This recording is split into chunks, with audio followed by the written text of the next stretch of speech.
Since we could all use a little more peace these days, we decided, and happiness, we're going to share a short list of great books to turn to for comfort and joy. And who better to do that than Carole Barrowman, who is an author, a professor at Alverno College, and a book reviewer for the Milwaukee Journal-Sentinel. We're so excited to see your face. Good morning, Carole. Hi, Carole. Good morning. Happy New Year, everybody. Happy New Year. You know, you're also now a headmaster at Granma School. Is this true? Yes, this is very true. As many viewers know, my daughter lives in Minnesota and she's a third grade teacher and she has young children, a 7-year-old and a 5-year-old. So to give her a break, I have been doing Granma School every day for an hour. And I love it. It's my favorite time of the day. Oh, that's so What's in cute. Granma School? Well, Granma School, usually we do some reading, and that book that we just came up was Finn's the last book I read with Finn, and he said, Grandma, I need to read more books just like this. It's a biography of Elgin Baylor, the basketball player, but it weaves the civil rights movement into the book. So he loved it. It was a great book. But we do books, we do some art. Adeline likes to sing me a made-up song that is very dramatic usually. And we have a lot of fun. Go figure. You have a dramatic granddaughter. But, how did that happen? Yeah, go figure, like I said. But here's the thing, my son, because I know you like to address reluctant readers and parents who have reluctant readers in the house. My son always used to say, Mom, I want true fact books. And so I'm not surprised that your grandson liked that book because it's based, obviously, it's a real story. It's somebody's biography. So I love that. Above the Rim is the name of that book. I love Granma School. In fact, I'd like to join in, so send me the Zoom.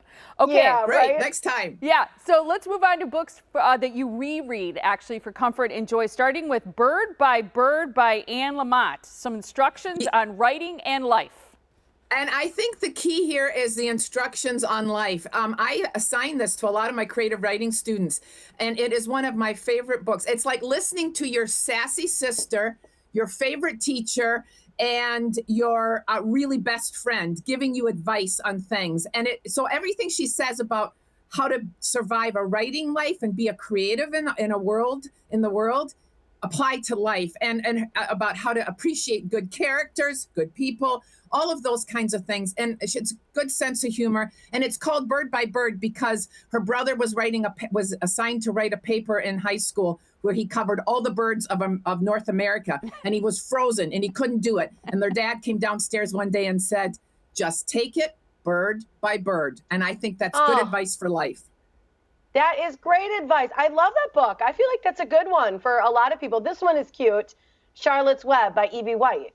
Aww. Yes. I think if you had to ask most English teachers in America, this would be a book that would be on all of our rereading lists. You know, it's about love and friendship and loss and wonder and how to embrace the world around you, the good and the bad, and it's written so beautifully. And and Wilbur is a good writer and a good friend. I know, I love that. The next book I want you to talk about has to do with poetry, and I like that because I have to admit I don't always get poetry, and it's probably the least likely thing for me to read. Yet there are some poems that I absolutely love. Absolutely. And I know Tiff reads a lot of poetry too. And I think poetry is a nice way to get nuggets of inspiration, especially if, like me, and you all know this, I'm not big on self-help books and so on. And so for me, I go to you poetry don't need when any. I need. Tell my husband that. So I always go to poetry, and I think, Molly, you'd love this. Mary Oliver is a very accessible poet, and she won the Pulitzer Prize in the 80s, and I think if anyone is a best-selling poet in this country, it's her.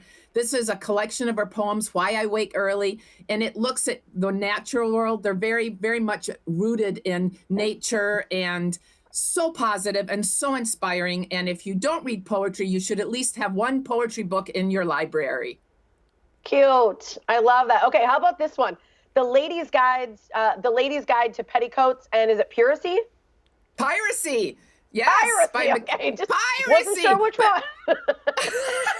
Although I think Piracy would be pretty good. Right. This is a historical romp, if you will, and it's just hilarious. And it's a new book. All my other books kind of are been on my shelves for a while, and this one it's a couple of years old, but it's about a woman in the 18th century, a young woman, and she wants to be a doctor. So that's not easy at all, right? In the 18th century.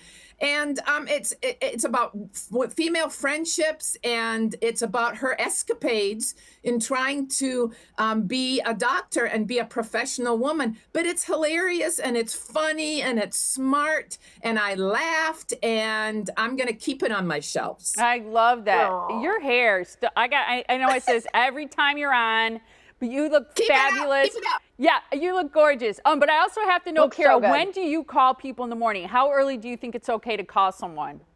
Oh my gosh, I would never call anybody before 9 o'clock. I get up pretty early, but I have family that are in the UK and different places, so we're all real sensitive to what time it is wherever we're calling. And so I would say around here, I don't call before 9. If I called one of my neighbors before 9, he'd come out with a shovel after me. Don't do that. That You was just got to turn And your it's not sound on, Katie. and it doesn't matter what time people call you.